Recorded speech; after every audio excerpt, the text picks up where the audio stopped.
नमस्कार, मैं हूं डॉक्टर तृप्ति शरण, clinical oncologist, Prabha hospital and trauma centre, Sikandra, Agra.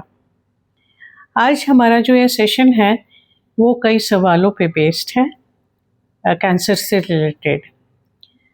तो पहला सवाल है कि कैंसर का इलाज किस किस तरह से किया जा सकता है। कैंसर का इलाज जो है एक पद्धति से पॉसिबल रेयरली होता है, मतलब एक विधि से हम कैंसर का इलाज नहीं करते हैं। कैंसर को कंप्लीट क्योर करने के लिए हमें कई तरीके अपनाने चाहिए, जैसे कि शल्य चिकित्सा यानी ऑपरेशन। इसमें जो कैंसर ग्रसित एरिया है, सब लोग जानते हैं कि कैंसर ग्रसित एरिया को निकाल दिया जाता है। दूसरा है कीमोथेरेपी, यानी दवाइयों द्वारा या इंजेक्शन या टैबलेट द्वारा जो कैंसर कोशिकाओं को मारते हैं। तीसरा है रेडियोथेरेपी, जिसको आम भाषा में लोग सिकाई भी कहते हैं। और जो नई पद्धतियां आई हैं उसमें है हार्मोन थेरेपी, टारगेट थेरेपी और इम्यून थेरेपी। किसी ने पूछा मुझसे कि क्या ये आपके हॉस्पिटल में सब संभव है? जी हाँ, हमारे हॉस्पिटल में ये सब संभव है। सर्जरी से कौन कौन से कैंसर ठीक किए जा सकते हैं? ये एक आम तौर पे लोगों का ये होता है कि ऑपरेशन करा लिया तो अब सब ठीक है। कैंसर का अगर सेल उस जगह से जहाँ पे शुरू हुआ है वहाँ से दूसरी जगह पे नहीं पहुँचा है, लिम्फ नोड में नहीं पहुँचा है या दूसरे किसी ऑर्गन में नहीं पहुँचा है, तो सर्जरी द्वारा उसको निकाल के हम निश्चिंत हो सकते हैं। लेकिन हमेशा जो है कैंसर का अच्छा ट्रीटमेंट तभी होता है जब हम एक से ज़्यादा पद्धतियों का इस्तेमाल करें। सर्जरी जो है सिर्फ छोटे ट्यूमर्स के लिए या जिन ट्यूमर्स की मेटास्टेसिस नहीं हुई है उनके लिए ही सक्सेसफुल होती है। सवाल है कि रेडिएशन थेरेपी क्या है और ये कितने कितने दिनों बाद दी जाती है। रेडिएशन थेरेपी और कुछ नहीं, ये एक्सरेज हैं। जिस तरह आपने कभी ना कभी एक्सरे कराया होगा, कभी छाती का एक्सरे हुआ होगा या कभी किसी का फ्रैक्चर हुआ होगा तो एक्सरे हुआ होगा, कभी किसी के पथरी का दर्द हुआ होगा तो भी एक्सरे हुआ होगा। तो ये एक्सरेज जो हैं ये थोड़े हाई एनर्जी होते हैं। जो एक्सरेज हम नॉर्मली देखते हैं उससे कई गुना हाई एनर्जी होती है इनकी। और ये कितने कितने दिनों पे नहीं होता, ये डेली होता है। हफ्ते में 5 दिन, सोमवार से शुक्रवार, 2 दिन रेस्ट देते हैं शनिवार इतवार, कि जो नॉर्मल टिश्यू है उसकी हीलिंग हो जाए। रेडियोथेरेपी कैसे दिया जाता है? रेडियोथेरेपी कई तरह से दिया जाता है। एक तो है एक्सटर्नल बीम थेरेपी, जिसमें जो रेडियोथेरेपी का सोर्स है वो बाहर होता है, शरीर के बाहर होता है, यानी मशीन से हम जो रेज छोड़ते हैं वो शरीर के बाहर से पेनेट्रेट करके बॉडी के अंदर जाते हैं। दूसरा है ब्रेकीथेरेपी, यानी शरीर के करीबी जहाँ पे ट्यूमर है उसके एकदम करीब जाके रेडिएशन होता है। इसके 2 तरीके होते हैं। एक तो होता है इंट्राकैविटी थेरेपी, जो कि जैसे कोई खोखली जगह है उस जगह में जाके हम रेडिएशन दें। जैसे सबसे इजी एग्जाम्पल है बच्चेदानी का कैंसर। उसमें अगर ऑपरेशन हो गया है तो ऑपरेशन के बाद जो बच्चेदानी का मुंह जहाँ था उस जगह पे हम अंदर रेडिएशन सोर्स डाल के कर सकते हैं। या हमने एक्सटर्नल बीम थेरेपी यानी बाहर की सिकाई करी है, उसके बाद हम डोज को पूरा करने के लिए अंदर से भी सिकाई कर सकते हैं। और इसी का दूसरा पार्ट है इंटरस्टिशियल थेरेपी। इसमें जो है ट्यूमर के अंदर जाके जहाँ पे ट्यूमर है उस जगह कुछ नीडल्स डाल के, कुछ सलाइयाँ डाल के वहाँ पे हम रेडियोथेरेपी का जो सोर्स है उसको पहुँचाते हैं। ये बहुत छोटे ट्यूमर्स के लिए ही सक्सेसफुल होता है, जैसा कि मुंह के कैंसर्स हैं, होंठ का कैंसर है या ब्रेस्ट कैंसर है या स्किन कैंसर्स हैं, लिप कैंसर है। ये जो बहुत छोटे कैंसर्स हैं उसमें ये सक्सेसफुल होता है। उसमें शरीर जो है कोई डिसफिगरेशन नहीं होता, मतलब बेडौल नहीं होता है। और एक और है रेडियो एक्टिव आइसोटोप थेरेपी। ये रेयरली यूज़ होती है। ये उन जगहों के लिए है जैसे थायराइड कैंसर हुआ या बोन मेटास्टेसिस हो गई है और हड्डियों में कहीं से ट्यूमर फैल गया है और बहुत दर्द रहता है पेशेंट को, और हम अलग अलग जगह उसको दर्द रिलीव करने के लिए रेडिएशन नहीं दे सकते, तो हम उसको रेडियो एक्टिव आइसोटोप से उसके पेन के लिए हम ट्रीटमेंट दे सकते हैं। और थायराइड कैंसर में तो जहाँ जहाँ थायराइड सेल फैले हैं या थायराइड में अभी अपनी ही जगह पे है कैंसर, तो उस जगह रेडियो एक्टिव आयोडीन दे के वहाँ पे उसका वहीं का वहीं ट्रीटमेंट किया जा सकता है। लोग डरते हैं कि रेडियोथेरेपी से बाल झड़ेंगे। ऐसा कतई नहीं है, क्योंकि रेडियोथेरेपी लोकलाइज ट्रीटमेंट है। जिस जगह पे हम रेडियोथेरेपी दे रहे हैं उसके अलावा उसका असर नहीं आता है।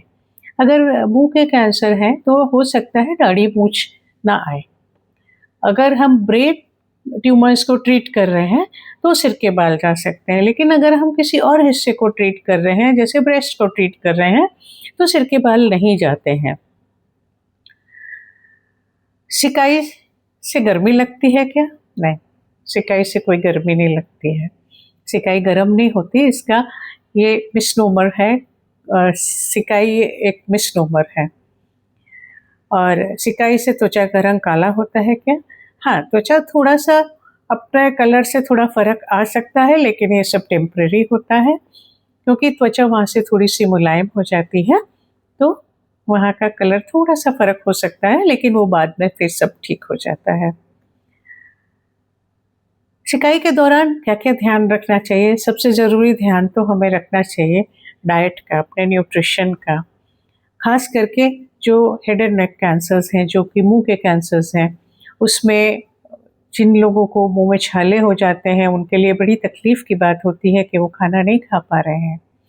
उनके लिए स्पेशल डाइट घर वाले तैयार करें, बिना मसाले की, बिना नमक मिर्च के, सॉफ्ट डाइट दें, ब्लेंड डाइट दें, हेल्दी डाइट दें। उसके लिए आप अपने डॉक्टर से बात करिए या अपने डाइटिशियन से बात करिए, वो आपको बताएंगे कि किस तरह की डाइट लेनी है। और अगर छाले ज़्यादा ही हो गए हैं तो राइल्स ट्यूब डालना अक्लमंदी है। बहुत से लोग घबराते हैं कि हम नली नहीं डलवाएंगे, नाक से नली नहीं डलवाएंगे, क्योंकि उससे सिर्फ लिक्विड ही तो जाता है। जी नहीं, ऐसा नहीं है। आप सोचते हैं सिर्फ लिक्विड जाता है, लेकिन अगर आपका डॉक्टर या आपका डाइटिशियन ठीक से बताएगा आपको, तो जितनी कैलोरीज आपको चाहिए उतनी कैलोरी डाइट आपको ठीक से मिलेगी, पूरा न्यूट्रिशन मिलेगा, और तभी आपकी जो बॉडी में ट्रीटमेंट झेलने की क्षमता है वो बनी रहेगी, बीमारी से लड़ने की जो क्षमता है वो बनी रहेगी। उसके लिए घबराइए नहीं अगर राइल्स ट्यूब डाली जा रही है तो। त्वचा को ड्राई रखना बहुत ज़रूरी है, स्किन को ड्राई रखना बहुत ज़रूरी है। स्किन पे कोई लोशन नहीं लगाना है, कोई ट्यूब्स नहीं लगानी है, कोई पाउडर नहीं लगाना है। जब आप सिकाई के लिए आते हैं तो आपकी स्किन जो है टोटली ड्राई होनी चाहिए। घर जाने के बाद आपका डॉक्टर जो भी बताता है वो लगाइए, लेकिन अगले दिन जब फिर आप सिकाई के लिए आ रहे हैं तो उस एरिया को साफ़ करके आइए, ड्राई करके सुखा के आइए, नहाइए धोइए, और डॉक्टर से पूछ के कि क्या उस हिस्से पे हम पानी डाल सकते हैं या नहीं। अगर आपका डॉक्टर कहता है आप उस हिस्से पे पानी डाल सकते हैं तो कोई बात नहीं, आप डाल सकते हैं। एक सवाल है कि क्या रेडिएशन थेरेपी जैसे ही मरीज़ ओपीडी में आता है तुरंत शुरू हो सकती है? कई लोग बोलते हैं हमारी सिकाई आज ही शुरू कर दीजिए। ऐसा पॉसिबल नहीं होता, बहुत बार पॉसिबल नहीं होता है, क्योंकि अगर ऑपरेशन हुआ है तो हमें ऑपरेशन से पहले के सीटी स्कैन्स, ऑपरेशन के बाद के सीटी स्कैन्स, बायोप्सी, ये सब हमको चाहिए होता है। कई बार ज़रूरी हो जाता है कि हमको पेट सीटी कराना पड़े, हमको ये डाउट है कि जो बीमारी है कहीं और फैल चुकी है, तो हम अगर रेडिएशन कर रहे हैं तो क्या हम उतना सक्सेसफुल होंगे? अगर हमको लगता है पेट सीटी में कहीं और भी बीमारी है तो जो प्लानिंग हमने की थी वो प्लानिंग हमारी बदल जाती है। तो उसके लिए हम कई बार बोलते हैं कि पेट सीटी करा लीजिए। और अगर मुंह के कैंसर्स हैं तो हमको ध्यान देना है कि डेंटल ट्रीटमेंट आपका क्या ज़रूरत है आपको, क्या आपके दांत हिल रहे हैं, आपके दांतों में कीड़े तो नहीं लगे हुए, तम्बाकू के पुराने धब्बे तो नहीं हैं, कोई दांत नुकीले तो नहीं हैं, क्योंकि एक लंबे समय तक हम लोग फिर डेंटल ट्रीटमेंट नहीं करने देते हैं। और अगर मुंह की सफाई अच्छी नहीं है तो जब हम मुंह के कैंसर्स का इलाज करते हैं तो नेचुरल सी बात है कि छाले जाते होंगे। तो मुंह की सफाई, डेंटल ट्रीटमेंट, ये कई बार उससे ट्रीटमेंट करने से पहले हम लोग करवाते हैं और करवाना भी चाहिए। अगर आप का कोई डेंटिस्ट है तो उससे मिलिए, नहीं तो जो डॉक्टर आपको बताए उनसे आप मिलके आप अपने दांतों की देखभाल कराइए। फिर आता है कि हम जिस जगह पे रेडिएशन करने वाले हैं उस जगह पे जहाँ पे ट्यूमर है, हमारी जो ट्रीटमेंट एरिया है वो फिक्स्ड रहे, रोज की रोज हम वहीं ट्रीटमेंट दे सकें। उसके लिए ज़रूरी है कि जिस पोजीशन में पेशेंट को प्लान किया गया है उसी पोजीशन में रोज ट्रीटमेंट हो, तभी तो वहीं पे ट्रीटमेंट होगा, नहीं तो कहीं और हो जाएगा। इसके लिए मोल्ड ज़रूरी है, यानी एक जाली बनती है खास करके हेड एंड नेक कैंसर्स के लिए, जो मुंह के कैंसर्स हैं उसके लिए, क्योंकि हमारी गर्दन बहुत हिलती है। हम कितना भी चाहें कि हम गर्दन ना हिलाएं, लेकिन हमारी गर्दन थोड़ा बहुत तो हिल ही जाएगी। तो जहाँ हम इस एक तरह की जाली सी बना देते हैं जिसमें हमारी गर्दन मूव नहीं कर सकती। कई बार हम लॉलीपॉप बनाते हैं जिससे कि जीभ भी फिक्स हो जाए, जीभ भी ना हिल सके और गाल भी ना हिल सके। तो एकदम हम चाहते हैं कि आप मरीज़ जो है जिस पोजीशन में आज हमने प्लान किया है, जितना भी ट्रीटमेंट उसका चल रहा है, पूरे ट्रीटमेंट में उसका प्लान वैसा ही रहे।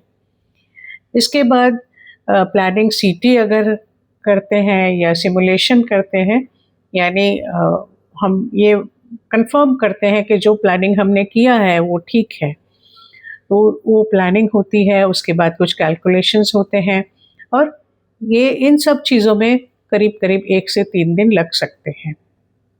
और अगर कीमोथेरेपी भी साथ में प्लान की है तो हमें पूरा शेड्यूल उसका तैयार करना होता है कि रेडिएशन के बीच में जब कीमोथेरेपी दिया जाएगा कौन कौन से दिन दिया जाएगा। रेडिएशन थेरेपी के दौरान क्या क्या प्रिकॉशंस रखने हैं? सबसे बड़ा प्रिकॉशन तो हमें रखना है अपने डाइट का, यानी अपने आहार का एक संतुलित आहार हमें लेना है। अगर मुंह का कैंसर है तो मुंह की सफाई रखनी है। अगर नीचे के हिस्से का बच्चेदानी का या पेल्विस एरिया का है तो पेल्विस एरिया को ड्राई रखना है, त्वचा को ड्राई रखना है। ब्रेस्ट कैंसर है तो हमारे अंडर आर्म्स यानी बगल को हमको ड्राई रखना है, वहाँ हवादार कपड़े पहने, सूती कपड़े पहने, ढीले कपड़े पहने जो रगड़ ना लगे, कोई जरी वरी के कपड़े ना पहने और ठंडा रखें, अपने उस हिस्से को ठंडा रखें क्योंकि त्वचा मुलायम हो जाती है तो जल्दी से वहाँ से छिल सकता है, रगड़ नहीं लगनी चाहिए। कोई भी उस पे लोशन ना लगाए, कोई पाउडर ना लगाए, कोई सनस्क्रीन ना लगाए और एक्सरसाइज ज़रूर करें। जो मुंह के कैंसर्स हैं तो मुंह की एक्सरसाइज करें, क्योंकि आपका जो ऑपरेशन अगर हुआ है तो एक नया गाल बना होता है, नया टिश्यू होता है चेहरे का, तो उसको आपको सिखाना है कि गाल का क्या काम था। जो टिश्यू था वो तो गाल नहीं था, जो नया टिश्यू लगा है उसको अब सिखाना है कि गाल का क्या काम है। तो मुंह की एक्सरसाइज करेंगे। वो एक्सरसाइज वाला वीडियो हम फिर कभी बनाएंगे। अगर ब्रेस्ट का ऑपरेशन हुआ है तो हाथों की एक्सरसाइज करेंगे, क्योंकि ब्रेस्ट का ऑपरेशन के बाद में और सिकाई के बाद में अक्सर लंबे समय बाद भी, ऐसा नहीं कि जब ट्रीटमेंट चल रहा है, बाद में भी 10 साल बाद भी अगर एक्सरसाइज नहीं करते हैं तो हाथों में सूजन आ जाती है। ये बड़ी दुखदाई प्रॉब्लम है, बहुत पेनफुल होता है और बहुत बुरा लगता है। और एक टेक अवे मैसेज जो है सबके लिए कि हमें आगे कैंसर का इलाज ख़त्म होने के बाद में हमें आगे कैसे रहना है। तो मैं हमेशा 4 पिलर्स ऑफ हेल्थ की बात करती हूँ।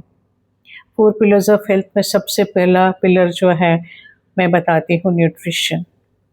एक अच्छा डाइट हैबिट डालें। इसमें आप फ्रेश फ्रूट्स लें ट्रीटमेंट के बाद, not during treatment. During treatment अगर आपका डॉक्टर कहता है कि आप ये फ्रूट्स खा सकते हैं तभी खाइएगा, अन्यथा नहीं। ट्रीटमेंट के बाद आप खूब फ्रेश फ्रूट्स खाइए। एक डाइट आपका फ्रेश फ्रूट्स का ही होना चाहिए। कलर्ड फ्रूट्स खाइए, सब कलर के फ्रूट्स सब्जियां खाइए। 5 कलर्स होते हैं फलों में, सब्जियों में, सब मिला के आप दिन में जितना भी खा सकते हैं वो खाइए। दूसरा पिलर है, दूसरा स्तंभ जो अच्छी सेहत का है वो है एक्सरसाइज। एक्सरसाइज जो है हमारे बॉडी में अच्छे हार्मोन्स बनाता है, हमारे बॉडी की इम्यूनिटी को बढ़ाता है। जितना भी कर सकते हैं 15 से 20 मिनट हफ्ते में 3 से 4 दिन 5 दिन जितना भी कर सकते हैं, चाहे वॉकिंग है चाहे जो भी है। बहुत एक्सर्शनल एक्सरसाइज करने की ज़रूरत नहीं है, आप माइल्ड एक्सरसाइज करिए, योगा करिए, वॉकिंग करिए, जॉगिंग करिए, जितना आप कर सकते हैं, जितना आपका बॉडी अलाउ करता है उसके अकॉर्डिंग आप एक्सरसाइज करिए। और तीसरा है स्लीप, नींद। पर्याप्त नींद बहुत ज़रूरी है। रात की 8 घंटे की नींद पूरी लीजिए, उसके लिए आपको दिन में श्रम तो करना पड़ेगा। जो लोग दिन में एक्सरसाइज नहीं करते या दिन में लंबा लंबा सोते हैं, काफ़ी घंटों सोते हैं, वो लोग रात में नहीं सो पाते। उससे हमारी जो सर्काडियन साइकिल है, आपने देखा होगा कि पक्षी जो है सुबह घोंसला छोड़ता है और रात को घोंसले में घुसता है। इसी तरह हम लोग का भी होना चाहिए कि जैसे सूर्योदय हो हमको उठना है और सूर्यास्त के बाद हमको सोना है। अपने डाइट को फिक्स टाइम पे लीजिए, जिससे आपका सोने से पहले जो है पाचन पूरा हो जाए, रात में नींद न खुले और आप ठीक से भरपूर नींद ले सकें। और सबसे ज़रूरी जो स्तंभ मैं मानती हूँ वो है पॉजिटिव मेंटल एटीट्यूड, यानी पॉजिटिव सोच, सकारात्मक सोच। उसके लिए आप देखिए कि आपके दोस्त कौन हैं, आप किससे मिलते हैं, आप किससे बात करते हैं, आप टीवी पे क्या देखते हैं, आप मोबाइल में क्या देख रहे हैं। क्या ये आपके थॉट प्रोसेस में पॉजिटिव चीज़ें दिखा रहा है या नेगेटिव चीज़ें सिखा रहा है? क्या आप समाज के नेगेटिव न्यूज़ ये सब देख देख के कहाँ क्या हो रहा है उस सब की चिंता छोड़िए। आपकी हेल्थ आपके लिए ज़रूरी है। आप अगर पॉजिटिव सोचेंगे तो आप अच्छे हेल्दी रहेंगे, लंबे समय तक हेल्दी रहेंगे। और इसके साथ ही मैं कामना करती हूँ आपके अच्छे स्वास्थ्य का, लंबे स्वास्थ्य का और अच्छे सक्सेसफुल जीवन का। थैंक यू, नमस्कार।